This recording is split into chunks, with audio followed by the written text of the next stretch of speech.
네, 오늘 하만의 파멸이라는 제목으로 오늘 본문으로 말씀 증거하겠습니다. 에스더는 3일 동안 음식과 물을 끊는 절박한 금식을 통해서 상징적으로 죽었습니다. 또한 왕의 방에 함부로 나아가는 것은 성전의 지성소에 함부로 들어가는 것처럼 죽음을 자처하는 것이었습니다. 그러나 에스더는 왕의 은혜를 입어서 이제 살았고 죽음을 통과했고, 그뿐만이 아니라 왕의 금규를 만짐으로써 왕과의 언약적 관계 안으로 다시 받아들여지고 들어갔습니다. 이것은 그녀가 더 이상 이전의 집안에 속한 자가 아니라 왕의 신부로서 새로운 위치와 권위를 부여받은 그러한 존재라는 것을 보여줍니다. 지난주까지가 이제 이런 말씀이었습니다. 죽음을 통과한 자는 새 생명 안에서 새로운 정체성을 부여받는데, 그 정체성은 왕과의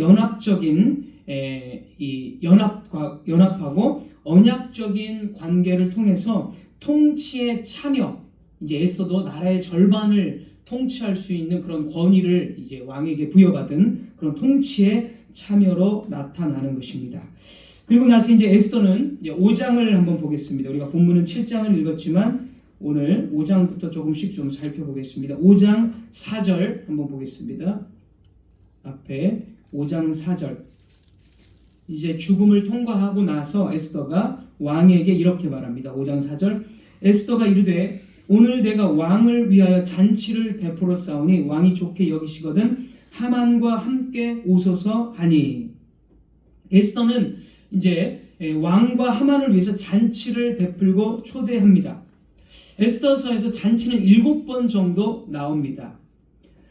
그래서 상당히 중요한데, 에스더는 여기서 잔치를 2번이나 베풉니다. 2번을 베풀고 2번이나 왕과 하만을 초대합니다.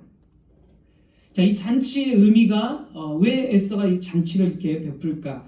이 잔치의 의미를 우리가 좀 살펴봐야 되는데, 첫 번째로 이 잔치는 화목제와 비슷합니다. 성전의 제사에서 제사 중에 이제 화목제라는 것이 있습니다. 화목제는 하나님과 인간 사이의 이 평화로운 관계, 친밀한 교제를 상징하는 제사입니다. 화목, 말 그대로 화목하다 이런 의미죠. 친밀, 그리고 평화의 관계. 그래서 이 화목이 히브리어로 이 샬라밈인데, 샬라밈, 이게 평안, 화평 뭐 이런 뜻이고요. 샬라밈에서 이제 파생되어서 유대인들이 샬롬 이렇게 인사하는 게 이제 샬라밈에서 다 나온 말입니다. 샬롬, 평화의 인사죠, 유대인들의. 그리고 솔로몬의 이름도 역시 다 이 샬라밈, 솔로몬 다 비슷하게 파생된 것으로서 솔로몬도 화평의 사람 이런 뜻이 됩니다. 그래서 이 화목제는 하나님과의 언약적 관계 안에서 화평과 감사를 드리는 제사입니다. 그리고 이제 이 화목제의 아주 중요한 특징이 하나가 있는데, 제사를 드리고 나서 그 나머지 고기들은 온 가족들이 다 함께 나누어서 먹습니다. 일종의 잔치이고 일종의 식사입니다. 화목제는. 그러니까 평화의 잔치이자 언약 관계 안에서의 화평의 식사입니다.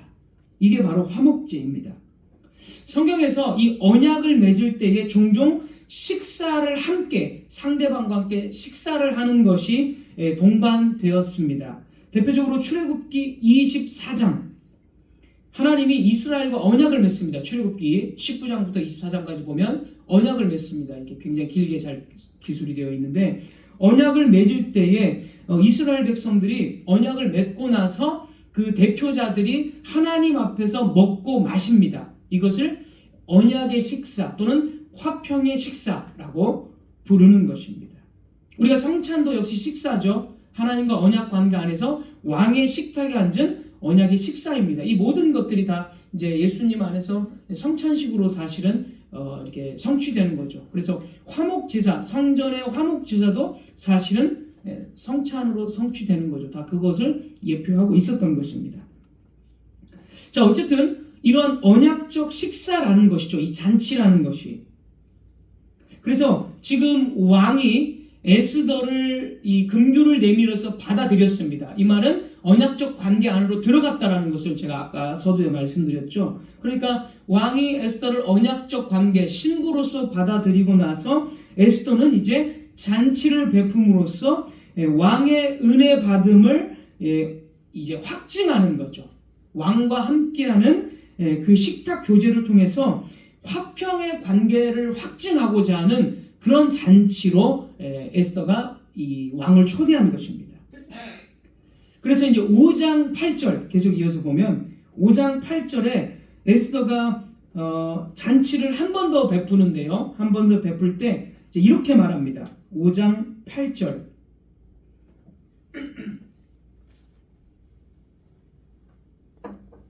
5장 8절. 내가 만일 왕의 목전에서 은혜를 입었고, 은혜를 입는다 이런 표현을 쓰는데, 자, 은혜를 입는다는 것은 왕이나 이 주권자가 아랫사람 또는 종에게 언약적인 자비를 베풀 때 쓰는 표현입니다. 그래서 대표적으로 창세기 6장 8절에 노아는 여호와께 은혜를 입었더라. 은혜를 입었다라는 것은 노아가 어떤 뜻이라는 거예요? 하나님과 언약적 관계 속에서 자비와 은혜를 입었다는 것이죠. 그래서 그 당시에 불경건한 자들은 다 홍수로 심판당해서 멸망하지만 노아는 하나님과 언약적 관계 속에서 구원을 얻는 그런 관계가 지금 이미 형성되었다는 것을 뜻합니다. 출애굽기 33장 17절에서 모세에게도 하나님께서 그렇게 말씀을 하십니다. 너는 내 목전에 은총을 입었다. 다 언약 관계의 어떤 표현들입니다. 그래서 에스더는 잔치를 2번이나 베풀게 되는데 이는 언약적 식사이며 왕과의 언약적 식사이며 언약에 따라서 이제 우리가 평화의 관계이기 때문에 내 요청을 선하게 들어달라는 뜻이 되겠습니다. 그러니까 그 과정을 통해서 에스더는 왕이 언약적 식사를 함으로써 나와 화평의 관계이기 때문에 내 요청을 들어주도록 유도하고 있는 거죠. 왕을 언약적 식사를 초대했기 때문에 이런 화평의 관계 속에서 내가 요청하는 것을 언약 안에서 약속해달라, 확증을 해달라, 내 요청을 들어달라, 이런 과정으로 지금 2번을 또 이렇게 초대를 한 것입니다. 이 에스더는 첫 번째 잔치에서 자신의 요청을 말하지 않고 이제 2번째 잔치에 초대해서 그때의 자신의 요구를 말하겠다고 말합니다. 이렇게 이야기를 합니다. 그리고 나서 이제 다음 날에 2번째 잔치를 기다리는 동안 바로 그 밤에 이제 왕이 잠을 이루지 못합니다. 6장 1절로 가보겠습니다. 오늘은 조금 더 이렇게 5장부터 좀 살펴봅니다. 에스더 6장 1절.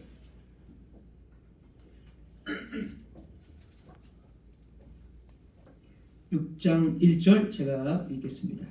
그날 밤에 왕이 잠이 오지 아니하므로 명령하여 역대 일기를 가져다가 자기 앞에서 읽히더니, 밤에 잠이 안 와서 역대 일기라는 것은 궁중 그런 그 역사, 조선왕조 실록처럼 그런 궁중 역사 기록물이죠. 그런 것을 이제 읽게 했다는 것입니다.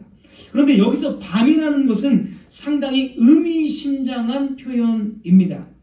성경에서 이 밤은 하나님의 역사가 시작되는 시간이며 구원을 위해서 하나님께서 활동하시는 시간입니다. 하나님의 역사가 시작되는 시간, 구원을 위해서 하나님께서 활동하는 시간, 그게 이제 밤이라는 것이죠. 대표적으로 출애굽 시대에 6월절 그 밤에 죽음의 천사가 애굽 전역을 다니면서 애굽을 다 심판합니다. 그 밤에. 그래서 애굽이 장자가 다 죽게 되니까 그때서야 이제 항복을 하고 이스라엘 백성들이 이제 출애굽을 할 수가 있었습니다. 히스기야 왕 시대 역시 히스기야 왕 시대는 하나님께서 예루살렘을 포위한 아수르 군대 18만 5천 명의 그 군대를 그 밤에 역시 죽음의 천사, 이 천사가 그 밤에 다 죽임으로써 예루살렘, 이 유다를 구원을 하셨습니다. 그 밤입니다. 다니엘 2장도 바벨론의 왕이 그 밤에 잠을 이루지 못합니다. 똑같이 불안한 마음 가운데 잠을 이루지 못하고 결국에는 그 2장을 보면 다니엘을 통해서 그 잠을 못 이루게 하심으로써 하나님께서 다니엘을 통해서 하나님의 계시를 바벨론 왕에게 알려줍니다. 그래서 바벨론 왕이 하나님을 알게 되고 이제 회심하는 거죠. 그래서 하나님을 찬송하게 됩니다. 2장에서 보면. 자, 에스더는 이러한 구약의 역사들을 에스더는 잘 알고 있었을 것입니다. 그래서 잔치를 한 번 더, 두 번의 과정도 또 나름의 이유가 있지만 한 번 더 하나님께서 활동하시는 어떤 그 밤을 기대했을 것으로 우리가 좀 추측을 해볼 수가 있습니다. 그래서 이 지금 에스더서에서의 이 밤은 하만의 괴계가 무너지고 유대인들을 다 죽이려는 하만의 괴계가 무너지고 하나님의 언약 백성을 위한 반전이 시작되어지는 하나님의 구원하시는 그 밤, 그러한 밤이 되는 것입니다.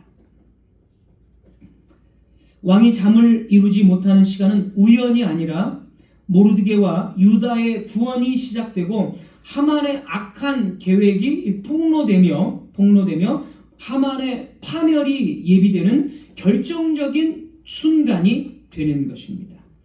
왕은 신하를 명령해서 이 역대일기를 읽게 했고 여기에서 이제 모르드게의 아주 큰 높은 그 어떤 공로를 세운 것을 알게 됩니다. 모르드게가 왕을 암살하려는 그 반역자들을 정당하게 고발했다는 것이죠. 그래서 왕의 목숨을 살려줬다는 거예요. 모르드게의 고발을 통해서. 그런데 그 당시에는 모르드게에게 어떠한 보상을 해주지 않았다는 것입니다. 왕은 이제 그 점을 역대 일기를 읽게 해서 그 점을 찾아낸 것입니다. 그래서 이제 말합니다. 6장 2절. 네, 제가 말씀드린 건데 한번 읽고 넘어가겠습니다. 6장 2절. 그 속에 기록하기를 문을 지키던 왕의 두 넷이 빅다나와 데레스가 아하수에로 왕을 암살하려는 음모를 모르드게가 고발하였다 하는지라. 그래서 이제 왕은 아무런 그 모르드게에게 보상을 해주지 않았기 때문에 그제서 늦더라도 지금이라도 보상을 해주겠다고 하면서 자기의 최고 그 권위자인 하만을 부릅니다. 신하 하만을 부릅니다. 6장 6절입니다.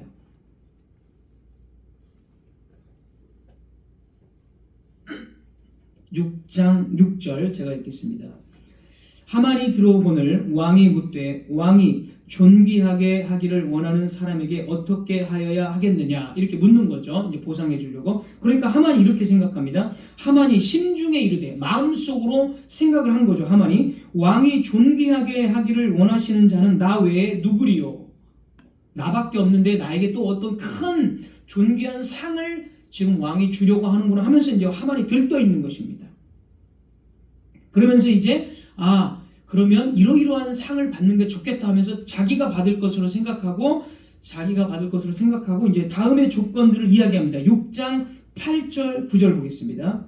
이어지는 말씀 6장 8절 9절. 8절 왕께서 입으시는 왕복과 왕께서 타시는 말과 머리에 쓰시는 왕관을 가져다가 9절 그 왕복과 말을 왕의 신하 중 가장 존귀한 자의 손에 맡겨서 왕이 존귀하게 하시기를 원하시는 사람에게 옷을 입히고 말을 태워서 성중 거리로 다니며 그 앞에서 반포하여 이르기를 왕이 존귀하게 하기를 원하시는 사람에게는 이같이 할 것이라 하게 하소서 하니라. 여기서 하만이 세 가지를 제안하는데요. 전부 왕과 관련된 단어들입니다. 왕복을 입혀라. 왕이 타는 말을 태워라. 왕관을 씌워라. 그리고 그렇게 해서 이제 성중에서 다니게 해라는 거죠. 이제 여기서의 강조점이 전부 왕에 관련된 것입니다. 자, 이 말은 무슨 말이냐면 하만은 자기가 그렇게 받을 것을 예측하고 그렇게 왕에 하는 모든 것들을 자기가 한번 해보고 싶은 마음을 드러낸 것입니다. 그래서 지금 왕과 같은 위치에 있고자 하는 것이 지금 하만의 마음입니다. 한마디로 하만은 왕위를 넘보고 있는 것입니다. 에스더서의 저자가 하만을 그렇게 보도록 우리를 지금 의도하고 있는 거예요. 그 표현들을 통해서. 자, 그렇다면 1장에서 와스디가 반역함으로 처벌되어야 했고 3장에서 모르드게가 반역했기 때문에 역시 처벌되어야 했듯이 에스더의 저자는 이제 6장에서 하만이 반역자라는 것을 분명하게 지금 드러내주고 있고 하만이 반역자라면 이제 처벌될 수밖에 없다라는 것을 넌지시 지금 이야기해주고 있는 것입니다. 에스더서의 저자가.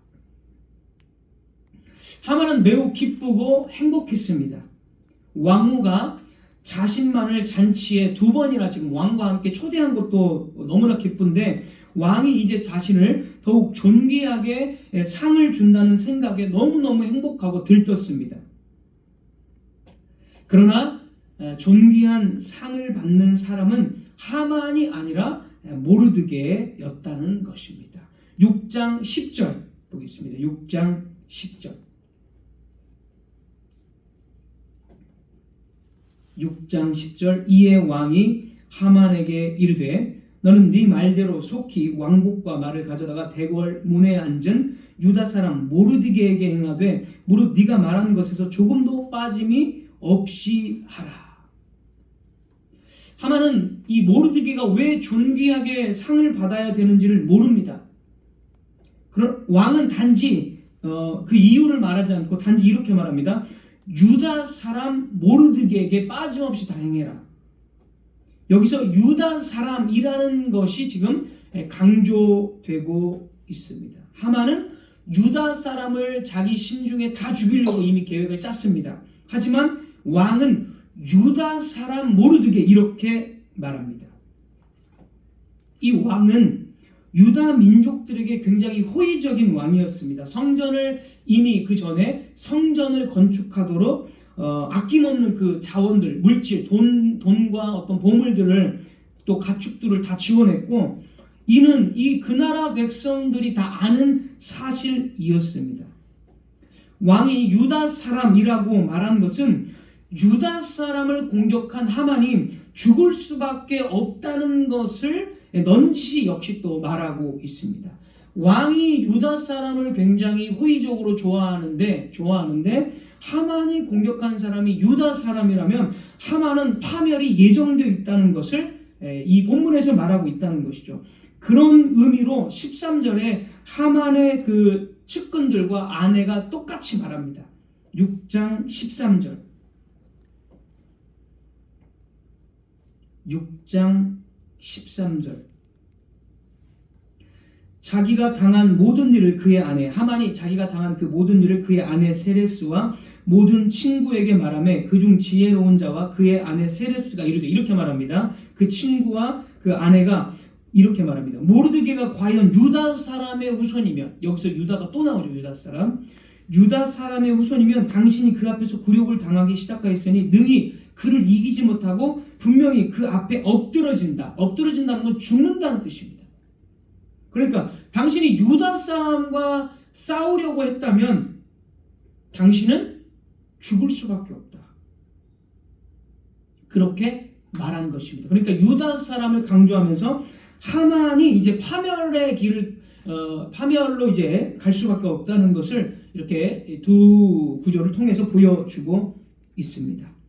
하만은 이제 두려움으로 가득 차게 되었습니다. 이제 하만의 파멸이 시작됩니다. 14절입니다. 14절. 14절. 6장 14절입니다. 제가 읽겠습니다. 아직 말이 그치지 아니하여서 왕의 내시들이 이르러 하만을 데리고 에스더가 베푼 잔치에 빨리 나아가니라.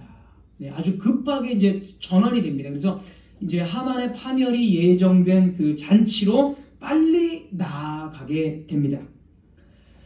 자, 그리고 나서 이제 에스더가 왕에게 자신의 그 요구, 소원을 이제 요청을 합니다. 이제 7장 4절로 우리 넘어가겠습니다. 오늘 본문 에스더 7장 4절입니다. 7장 4절. 나와 내 민족이 팔려서 죽임과 도륙함과 진멸함을 당하게 되었나이다. 에스더는 자신과 자신의 민족이 다 죽게 되었다라고 왕에게 말을 합니다. 그래서 이제 왕은 이 말을 듣고 깜짝 놀랍니다. 5절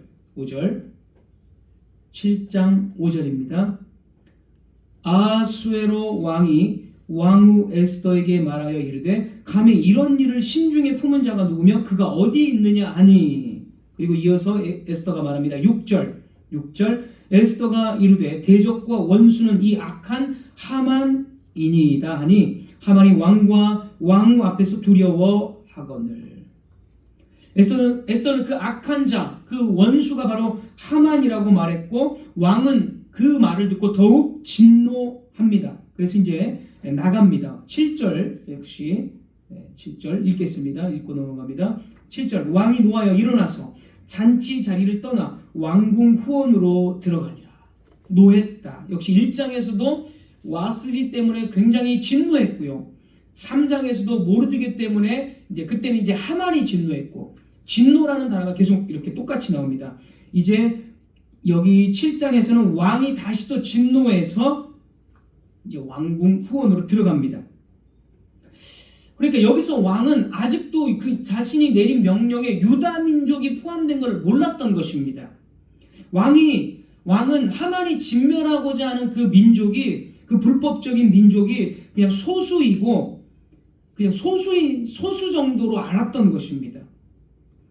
그런데 이제 에스더를 통해서 왕이 진멸하고자 한 민족이 유다인들, 에스더의 민족이라는 그 말을 듣고 이제 엄청난 충격과 진노가 일어나는 것이죠. 그리고 나서 왕은 이제 심판을 내리기 위해서 다시 돌아옵니다.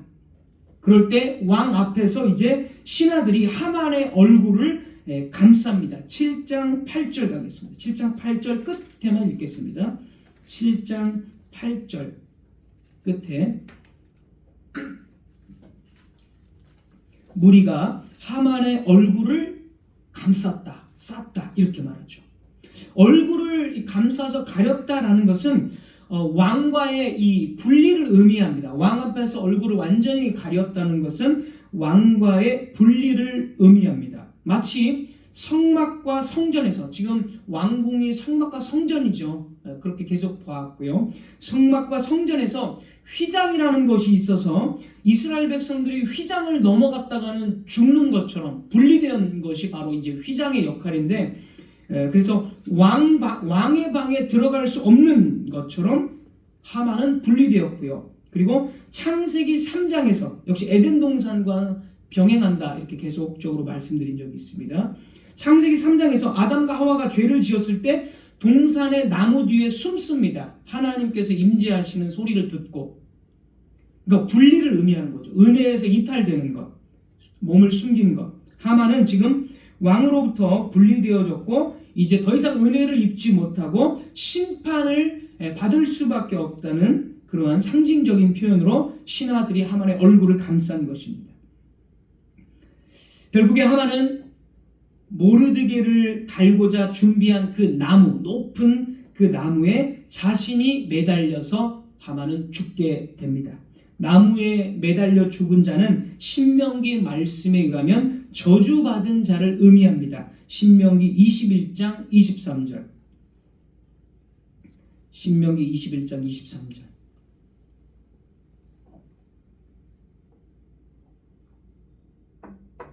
제가 읽겠습니다. 신명기 21장 23절. 나무에 달린 자는 하나님께 저주를 받았음이니라. 이렇게 하여 모르드게와 유다인들은 극적인 그 밤, 하나님의 역사하시는 그 밤을 통해서 살게 되었고 구원을 받았고, 도리어 이제 악한 계획을 가진 하만의 계략이 폭로되고 그는 죽게 되었습니다. 하만은 나무에 달려 저주로 죽었지만 이는 이제 한 개인의 이 몰락이 아니라 하나님의 백성을 멸망시키려 했던 이 사탄적인 계략이 폭로되고 그 계략이 실패했음을 보여주는 사건입니다. 그래서 이 에스더가 대적과 원수 이런 식으로 말을 하죠. 이 에스더서에서 하만이 유대인들을 전멸시키려는 이 시도는 개인적인 교만과 정치적인 욕심으로 시작된 것 같지만 사실은 하나님의 백성을 향한 사탄의 전면적인 공격입니다. 자, 잘 우리가 이것을 기억해야 됩니다. 하나님께서 유대인들을 이방 제국, 페르시아 제국, 엄청난 영토를 그 당대 고대 근동에서 엄청난 제국을 소유하고 있는 페르시아 제국 전체에 유대인들을 이렇게 흩으셔서 살게 하신 것은 그 하나님의 심판입니다. 그들이 언약을 배반했기 때문에 바벨론의 포로가 되고 바벨론이 망하고 다시 페르시아가 이제 집권하면서 페르시아 제국 전체, 바벨론이나 페르시아 제국 전체에 이렇게 흩어졌는데, 이것은 언약을 배신했기 때문에 언약의 저주로 하나님이 심판을 내리신 것입니다. 그러나 제가 여러 번 말씀드렸지만 이방 제국에 이렇게 곳곳에 흩어져서 사는 이 이방 제국의 시대, 이 시대가 심판만 있는 것은 아니다라고 말씀을 드렸습니다. 이 이방 제국의 시대에 유대인들이 곳곳에 흩어져서 무엇을 세우냐면 회당을 세웁니다. 회당을 세워서 이방인들이 유대인들의 회당 예배에 참여하게 됩니다. 그러니까 무슨 말이냐면 곳곳에 흩어져 살면서 복음의 증인으로 살게 하고 복음이 세계 곳곳에 흩어지는 그런 전초 기지의 역할을 했다는 겁니다. 그리고 그 결과로 신약에 가보면 어떻게 되죠? 유대인들의 회당 예배에 참여한 이방인들이 유대 그 오순절날 다 모이잖아요. 그게 다 그렇게 연결이 되는 거예요. 그러니까 이방 제국의 시대에 흩어져 사는 것은 심판만 있는 것이 아니라 복음이 온 민족에게 뻗어나갈 준비를, 신약의 준비를 이미 하고 있던 시대예요. 하나님이 그걸 원하시는 거예요. 이거는 이미 아브라함에게 말씀하신 겁니다. 아브라함에게 창세기 12장 3절 땅의 모든 족속이 너로 말미암아 복을 얻을 것이다. 너라는 것은 아브라함이고 이것은 결국에 메시아 예수 그리스도를 물론 지칭하는 것이지만 이게 이제 이스라엘 백성에게도 적용되는 것이기 때문에 이스라엘 백성을 통해서 땅의 모든 족속이 예수님 안에서의 복을 받는다는 것을 이미 창세기 12장 3절에 한 것입니다. 그래서 이방 제국의 시대에 그것이 실질적으로 이루어진 거예요. 그리고 그 완전한 성취는 이제 신약 시대에 가서 이루어지는 것이죠. 어쨌든 하나님이 원하시는 것은 이 페르시아 제국 곳곳에 흩어진 유대인들을 통해서 회당이 세워지고 이방인들도 유대인의 회당 예배에 참여하면서 하나님을 아는 복을 참여하게 했던 것입니다. 그게 하나님의 뜻입니다. 그런데 하만은 어떻게 했습니까? 유대인들을 다 죽이자고 한 거예요. 그러면 하나님께서 하시고자 하는 복음의 확장이 지금 막혀지는 일이 되는 것입니다. 그런 점에서 하만의 계략은 하나님의 백성이 페르시아 제국 곳곳에 흩어져서 복음의 증인으로 복음을 전파하는 사명으로 살도록 하는 이 계획을 무너뜨리려는 사탄의 전면적인 공격이 되는 것입니다. 이거를 우리가 이렇게 언약적으로 구속사적으로 잘 이해해야 합니다. 이처럼 사탄은 끊임없이 하나님의 백성을 향한 언약과 사명을 차단하려고 했던 것이고, 에스더서 본문에서는 그 사명을 하나님의 역사하심으로써 그 밤에 이제 이 왕을 통해서 주님의 모형이잖아요. 주님의 모형인 왕을 통해서 그것을 이제 꺾어버린 거죠. 하만을 매달려서 죽게 함으로써 그 하나님의 계획이 왕을 통해서 계속 이어지게 되는 것입니다. 사탄의 이런 전면적인 공격은 주님의 모형인 바로 왕을 통해서 막히게 되었습니다. 그리고 이 모든 계획들, 사탄의 이 모든 계획들은 결국에 신약의 예수 그리스도를 통해서 이제 완전하게 무산되는 것입니다. 사탄의 계략은 완전히 꺾어지는 것입니다. 바로 예수 그리스도를 통해서. 예수님께서 십자가에 달리셨을 때 겉으로 보기에는 하만이 모르드게를 죽이려 나무를 준비했던 것처럼 사탄이 하나님의 아들을 나무를 준비해서 죽여서 이제 승리한 것처럼 보였습니다. 그러나 사실상은 그 반대였습니다.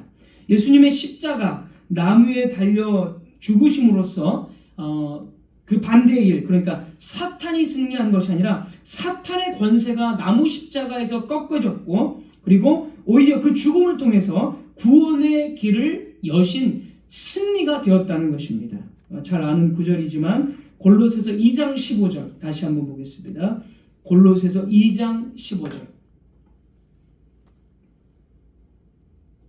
골로새서 2장 15절. 통치자들과 권세자들을 무력화하여 드러내어 구경거리로 삼으시고 십자가로 그들을 이기셨느니라. 십자가로 높이 달려서 구경거리, 하만이 구경거리가 된 것처럼, 왜냐하면 높은 50규빗이면 엄청난 높이인데 높이면은 이 도성 전체가 다 보는 겁니다. 그러니까 구경거리가 된 거죠. 하만은 마찬가지로 십자가에서 예수님께서 나무에 달려 죽으심으로써 사탄을 구경거리로 패배시키고 구경거리로 만드셨다는 것입니다. 왜 예수님의 십자가의 죽음이 승리이며 사탄의 패배라고 말합니까? 잘 아시겠지만 다시 한번 설명드리면 십자가에서 하나님의 백성들의 죄가 제거되었기 때문입니다. 사탄은 죄를 근거로 고소하고 정죄하고 사망의 권세로 사람들을 통치합니다. 죄 때문에, 모든 인간이 죄를 가지고 있기 때문에 그 죄 때문에 사탄의 통치 안에서 권세 안에 있는 거예요. 그런데 예수님께서 십자가에서 자기 백성의 죄를 다 제거하셨기 때문에 사탄이 붙들고 있는 죄의 권세는 더 이상 효력이 없어져 버린 것이죠. 이로 인해서 사탄은 하나님의 백성들을 정죄할 수 없고 죄와 사망의 권세로 지탱했던 바로 그 사탄의 왕국, 사탄의 통치체계는 바로 그 죄와 사망의 권세이기 때문에 그 사탄의 권세가 십자가로 인해서 결국에 다 무너져 버린 것이죠. 그러니까 사탄은 십자가로 패배한 것이 됩니다. 더 이상 사탄은 죄와 사망의 권세로 하나님의 백성들을 통치할 수 없기 때문에 사탄은 철저하게 십자가에서 패배한 것입니다. 그래서 바울이 십자가로 이기셨다라고 말하는 것입니다. 하만은 자기가 세운 나무에 자신이 달려 죽었지만 예수님은 원수가 세운 나무에 달려 죽으심으로써 참된 승리를 이루신 것입니다. 그리고 이 승리는 단회적인 사건이 아닙니다. 부활하신 그리스도께서는 지금도 교회의 머리로 살아 역사하시며 교회가 세상 한복판에서 복음을 증언할 때마다 동일한 승리를 이어가게 하십니다. 1세기의 교회는 로마 제국 안에서 정치적 박해와 사회적 배척 속에 놓였지만 성령께서 그들 가운데 임하시고 복음이 이방 가운데 퍼져나감으로써 교회는 확장되었습니다. 사탄은 교회를 침묵시키려 했지만 오히려 복음은 온 천하에 전파되어서 모든 족속들에게 증언되었습니다. 중세시대 역시 잘못된 교리와 복음이 질식된 상황 속에서도 하나님의 말씀은 다시금 회복되었고 현대에 이르기까지 우리는 그 바른 하나님의 말씀, 복음과 교리들을 갖고 있습니다. 그러니까 현대에 이르기까지 수많은 도전과 공격 속에서도 하나님의 역사는 멈추지 않고 계속적으로 이어지고 있다는 것입니다.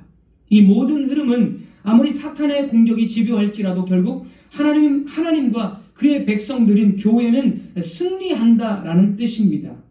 그리고 이는 단지 과거의 이야기가 아니라, 과거에 끝난 이야기가 아니라 지금 이 시대의 우리들도 바로 이런 구속사의 흐름 속에 우리가 동참하고 있다는 사실을 말해줍니다. 그래서 복음의 승리는 단지 어제의 기록이 아니라 오늘의 싸움에 대한 방향을 제시해주는 등불이 됩니다. 오늘날 교회는 더 이상 하만이 있는 페르시아 제국에 있지 않지만 그리스도의 몸으로서 여전히 사탄의 거대한 저항 가운데, 공격 가운데 있습니다.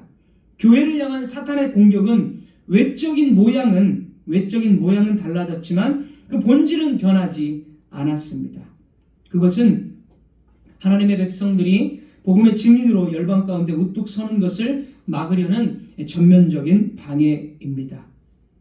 따라서 오늘날 우리가 접하는 것들, 현대사회에 접하는 만연한 어떤 문화적인 적대들, 도덕적인 어떤 붕괴들, 그리고 영적 무관심은 단순한 시대의 흐름이나 가치관의 충돌이 아니라 교회를 둘러싼, 저와 여러분들을 둘러싼 보이지 않는 전쟁의 한 단면입니다. 사탄은 시대 정신과 문화를 통해 진리를 상대화하고 인간의 자유를 절대화하며 하나님 없는 이 번영을 마치 유토피아처럼 포장함으로써 하나님의 백성으로 하여금 복음을 부끄러워하도록 만들고 교회가 자기 정체성을 잃게 하려고 합니다. 그것이 오늘날 우리가 접하는 현실입니다. 이런 현실은 성도들로 하여금 내면적인 깊은 갈등에 휩싸이게 합니다. 어떤 선택이 성경적인지 분명히 알면서도 그 길을 가면 나는 더 외로워지지 않을까, 손해보지 않을까 하는 현실적 두려움 때문에 마음이 흔들립니다. 죄에 대한 이 유혹은 단지 욕망의 문제만이 아니라 하나님의 방식이 정말 나에게 선한가, 하나님은 정말 나에게 선하신 분인가라는 하나님을 신뢰하는 문제로 끌고 가는 것입니다. 그때 성도는 순종보다 타협이 더 현실적이고 합리적으로 느껴지기 시작합니다. 그러면서 그동안 붙잡았던 복음, 교회 공동체, 말씀을 알아가는 기쁨들, 이런 것들을 하나둘씩 내려놓기 시작합니다. 신앙은 여전히 손에 쥐고 있지만 마음은 점점 멀어지고 있다는 것을 스스로도 느끼게 되는 것입니다.